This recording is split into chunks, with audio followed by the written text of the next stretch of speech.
Welcome back to the channel. I'm your host Mello, and what if I told you that the legendary Sannin himself, Orochimaru, is the key to the Boruto series? In today's video, we're going to be chronicling the history of Orochimaru. We're going to be covering his connection with Danzo, Kaguya Otsutsuki, Toneri Otsutsuki, Nue, and the Jogan Eye. So strap in and get ready for this one, because your humble host Mello is going to take you on a journey revealing hidden mysteries and clues from the Boruto Naruto series. Are you ready?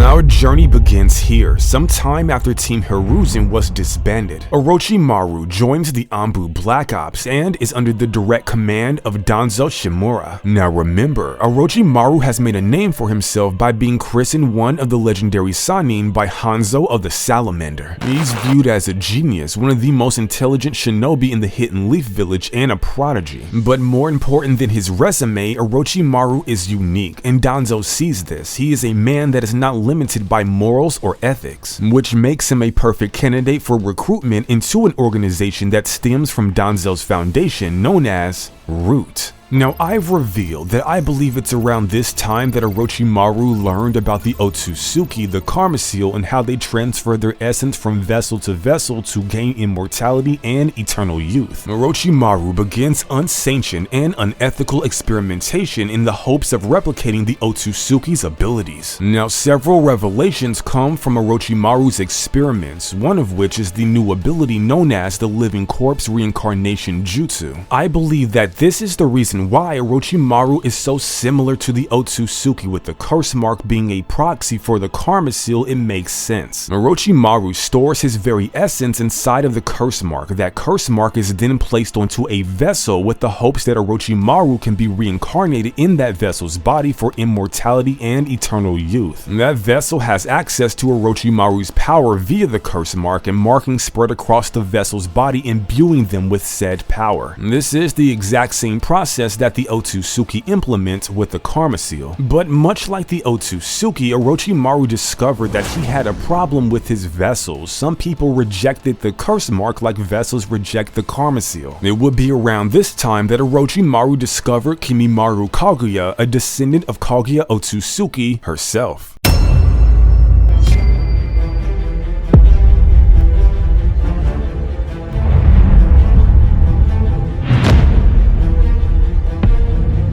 With Kimimaro being an Otsutsuki descendant, he was the perfect candidate to be the final vessel for Orochimaru. However, there were some complications. Kimimaro had a terminal illness, which means that he was not a viable final vessel. But unfortunately for Orochimaru, he would suffer from the exact same problems. Most of the people that Orochimaru placed his curse mark on, they died. And even the ones that survived the process weren't viable long-term vessels. What he needed to do was focus his efforts on finding another Otsutsuki descendant. Now, of course, Itachi Uchiha was a candidate to be Orochimaru's final vessel, but he proved to be too powerful to capture, so this is where Sasuke Uchiha comes in. He is an Uchiha, a descendant of Indra Otsutsuki, the son of Hagoromo Otsutsuki, the son of Kaguya Otsutsuki, who Kimimaro was a descendant of. Orochimaru spoke a lot about possessing the visual prowess of the Sharingan, but I believe that was simply a surface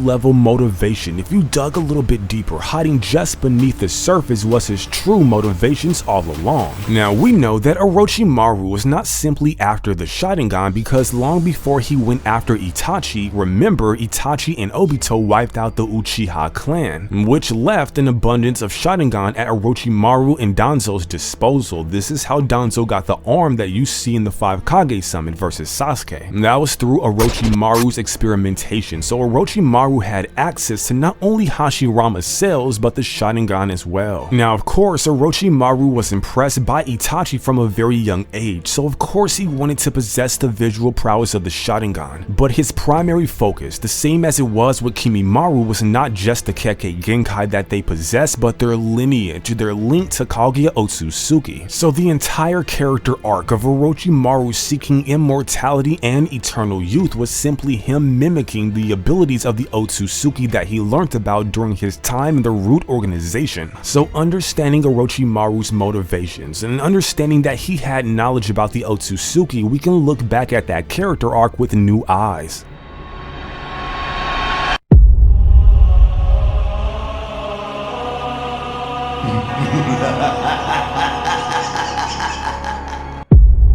Now, I just mentioned that Orochimaru was responsible for Danzo's arm, the one that possessed the multiple Sharingan from the Uchiha massacre. However, one of the elements of Danzo's arm is that it possessed Hashirama Senju cells. Now, this arm is so important to the Naruto Boruto lore because it represents one of the first times that Hashirama's power was successfully harnessed through his cells. Up until that point, Hashirama's cells were extremely hard to control and manipulate, so Orochimaru was the first scientist to do so. He wanted to extend that time no matter what it took, so he became Orochimaru's lab rat. When Orochimaru learned to harness the power of Hashirama Senju's cells, this was during the time that he was working under Danzo in the Root organization. From Orochimaru's breakthrough as it pertains to Hashirama's cells came the Gozu Tenno project. It's so hard to believe that Danzo got this close to Kaguya's hidden jutsu.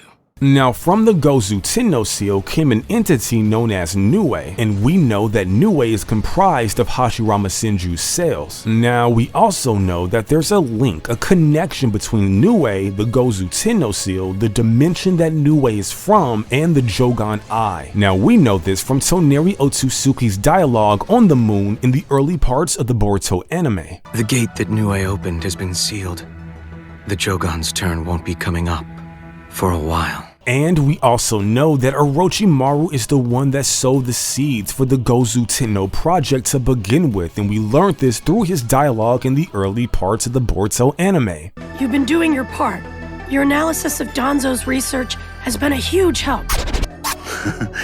I sowed the seeds and now must clean it up, that's all. So if Nue was created from the Gozu Tenno seal that Orochimaru helped create, and we learned that there's a connection between Nue, his dimension, and Boruto's Jogan, then that means that there's also a link between Toneri, Orochimaru, and Boruto's Jogan. And this would make a whole lot of sense. Looking at Orochimaru, he created Mitsuki, who we've all been theorizing has a connection to Toneri. And we're not even going to mention the fact that Mitsuki's name given to him by Orochimaru meant snake vessel, Orochimaru literally meaning the great snake, and we understand based off of Orochimaru's history with Kimimaru, Itachi, and Sasuke that vessels need to be of Otsutsuki lineage, and it all starts to make sense why Mitsuki has such visual similarities with the Otsutsuki. The fact that Log, Mitsuki's genetic older brother who was created by Orochimaru, sent Mitsuki to Boruto, specifically a Boruto who has a Jogan that's linked to Toneri, that's linked to the Gozu Tenno, that's also linked to Orochimaru in his experimentations with Hashirama cells. A coincidence?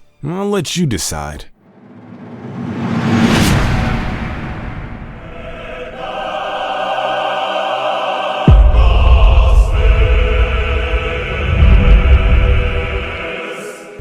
Then there was Amato, good old Amato, the guy who created a genetic clone from the template of Jiraiya, the teammate of Orochimaru who sank at the bottom of the ocean. The man whose remains could not be retrieved by Kabuto during the 4th Great Ninja War, but somehow found their way in the possession of Amato. And then there's one Orochimaru who we know, at least from the 4th Great Ninja War, per his dialogue, that he likes to keep genetic information of legendary shinobi on hand. I possess the DNA of those four too, since I love collecting and storing knowledge. So what is the most logical conclusion that we're supposed to derive here? That Amato is some random character that we've never heard of until the Boruto era, just so happened to be in possession of Jiraiya's genetic material, enough of it to create an entire clone of him, while also knowing that Orochimaru, per his own dialogue in Naruto Shippuden, likes to keep on hand the genetic material of legendary shinobi, and I'm not supposed to believe that Orochimaru doesn't have a connection to Amato?